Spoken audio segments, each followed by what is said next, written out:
Last time we started talking about solving equations, specifically one-step equations. Those are the ones where you just have to do one inverse operation in order to figure out your answer. If you remember, the purpose of solving equations is to 1. Model situations, and 2. Find the unknown.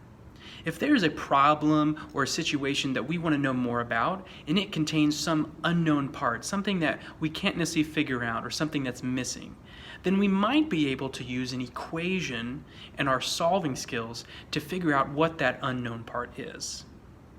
You also want to remember that equations are about balance.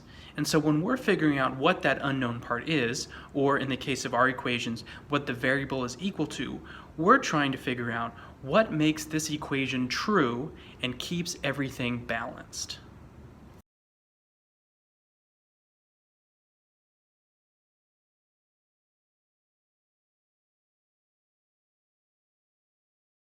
Let's look at another solved equation to try to understand what goes into solving these one-step equations. Now, if you notice, this one looks a little bit different than what we talked about in the last video. This one is 2x equal to 16. If you remember, that 2x, when we have a number and a variable together, that means they're being multiplied. And so the operation that's happening here is multiplication. And so this is saying that 2 times some number is equal to 16. Now, what does that equal sign mean? If you remember from the last video, it means that there's balance. They're the same. This 2x is the same thing as 16. And so to keep it balanced, we need to figure out what goes in that x position. 2 times what number is equal to 16? So what does the variable represent? It represents that unknown, that number we're trying to figure out. That 2 times some number is equal to 16. So let's dissect it a little bit more. What's happening here in the second line? What's going on right here? We had 2x equal to 16, but now it looks like we're dividing by 2. Okay? We're dividing by 2. Well, why would we divide by 2? Because we're having to do the inverse operation. If this is 2 times x, hey, that's what's keeping the 2 and the x together, is multiplication. That's 2 times x, and I want to get the x by itself, I need to remove that 2. Remember, our goal is to get that x completely by itself so we can figure out what x is equal to. So what's the opposite or inverse operation of multiplication? It's division. So if I have 2 times x, I'm going to divide by 2 in order to get the x by itself. Because 2 divided by 2 is 1. So they're the inverse operations of each other, multiplication and division. But if you notice, I also divide by 2 over here. Okay, on the other side of the equal sign, I'm dividing 16 by 2. Why do I do that? It's because I need to keep things balanced. That's what the equal sign reminds me of. I need to keep things balanced. If I divide by 2 over here, I also have to divide by 2 over here. Now, where does this 8 come from in line 3? Where'd that come from? Well, that's just me simplifying 16 divided by 2. 16 divided by 2 is 8. That's where it came from. Now, what happened over here? Why are we down just to x? Well, because 2 divided by 2 is 1. And so we have this invisible 1 in front of our x. Remember, we don't write that 1. Okay? We write a 2. If it's 2x, we write a 2. But if it's just 1x, we don't write the 1. So we just write x. So 2 divided by 2 is 1. And so 2x divided by 2 is just x. Now, what's our final answer? X equal to 8. Okay? So what does that mean, that x is equal to 8? Well, that means that 2 times 8 is equal to 16. That's what this answer is telling us, that 2 times 8 is equal to 16. And so that's another way that we can check our answer to make sure we're right, is by plugging 8 back in for x. Okay? And this isn't 28 equals 16, right? You're not just putting x back in there and it becomes 28. No, that's ridiculous. Okay? It's 2 times 8 is equal to 16. And we know that. And so we figured out that x is equal to 8 using our solving skills. So what's really important to remember here is you have to keep everything balanced when you're doing the inverse operations. Addition and subtraction, multiplication and division. I'm trying to get the x completely by itself, and so I'll do the inverse operations to make that happen. But whatever I do on one side, I have to do on the other side as well. And I'm trying to figure out, what is my variable equal to? What goes in that position to make this all true?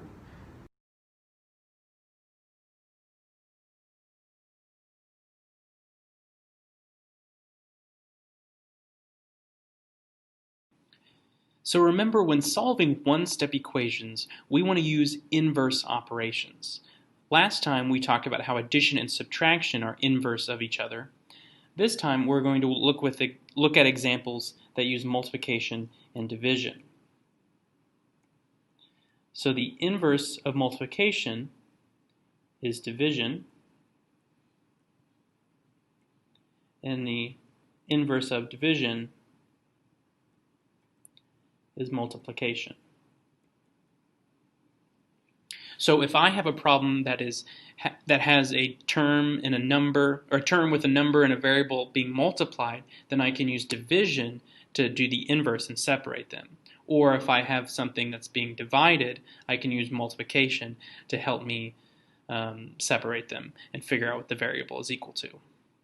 Let's look at a few examples. Let's look at D, E, and F. All right, in D, I have 5x equals 70. If you remember, when you have a number and a variable together, that means multiplication. So this is 5 times x. And I want to figure out just what x is equal to. So I need to get rid of this 5. But how do I do that? The inverse operation. If this means multiplication, then what I can do is divide by 5, and that will get rid of it. But if I divide on one side of the equal sign, remember I also have to divide on the other side of the equal sign. Okay, remember, some people draw this line to kind of remind themselves that, okay, these are two different sides, and so whatever I do on one side, I also have to do on the other side. So 5 divided by 5 is 1, and that leaves me with just x, equal to 70 divided by 5 is 14.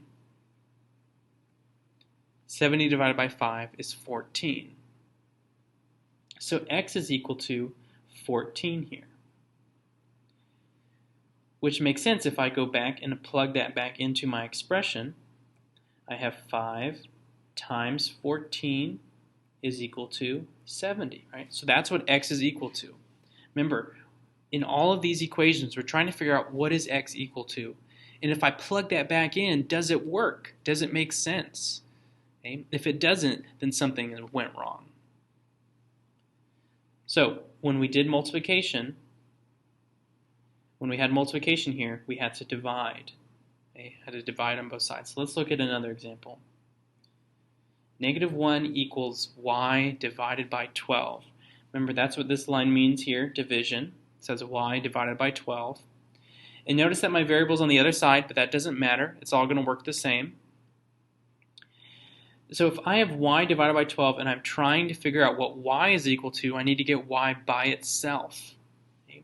So y divided by 12, in order to get that by itself, I have to do the inverse operation, which means multiplying by 12. Remember, parentheses can mean multiplication, so I'm putting that y divided by 12 in parentheses and multiplying that with 12. But if I multiply 12 over there, I also have to multiply by 12 over here. What you do to one side, you have to do to the other. It has to stay balanced. Okay? And so I'm multiplying, right? Because that's the opposite of division, right? You don't want to lose track of what you're doing here. Hey, if this is division, and I need to do the opposite to figure out the variable is, okay, in order to get the variable by itself, then I'm now doing multiplication. So y over 12, y divided by 12, times that by 12. 12 divided by 12 is 1. Okay? That cancels out in a way and leaves you with just y. And that's the whole reason we multiplied by 12, was so that those 12s would cancel out. But over here, I also had to multiply by 12, and 12 times negative 1 is negative 12. 12 times negative 1 is negative 12. And that's my answer.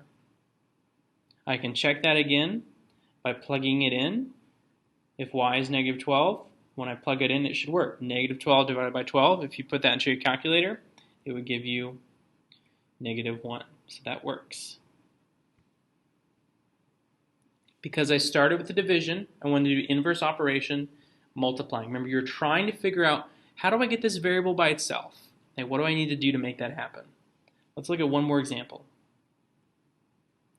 Negative 25x is equal to negative 5. Again, we have multiplication. Okay? When the number and the variable together like that, that means multiplication. And so I'm going to have to do the opposite, which is division. I have to do the opposite, which is division. So if I have negative 25x, I'm going to divide by negative 25. Divided by negative 25, because I want to get that x by itself. Divide by negative 25 over here, because what I do to one side, I have to do the other. I have to keep it balanced. Negative 25 divided by negative 25 is 1, so that cancels out and leaves me with just x is equal to, and now here I have negative 5 divided by negative 25. Okay? Now be careful with this. It says negative 5 divided by negative 25, and that's exactly how you should put it into your calculator. You're taking negative 5 divided by negative 25. You're taking a smaller number divided by a bigger number. And when I put that into my calculator, I get positive 0.2. And I get a decimal, and that's okay. Decimals are numbers like any others. We're not prejudiced against decimals here. Okay? But you just got to make sure you're careful when I take negative 5 divided by negative 25, not to flip them. Okay? It doesn't say 25 divided by 5. It says 5 divided by 25. That's different. So I take negative 5 divided by negative 25, and I get 0.2. So x is equal to 0.2. Is that the right answer? Well, I could plug that back in. Negative 25 times 0.2. Well, what's that equal to? I don't know what that's off the top of my head. I wouldn't necessarily be able to multiply that. So use your calculator. What is negative 25 times 0.2? Is it negative 5? It is. So you know you have the right answer. So what all did I do? I did the inverse operation, trying to get the variable by itself. Okay. But whatever I did over here, I also had to do over here. And then I simplified. The negative 25 is gone, leaving just x. And negative 5 divided by negative 25 is 0.2.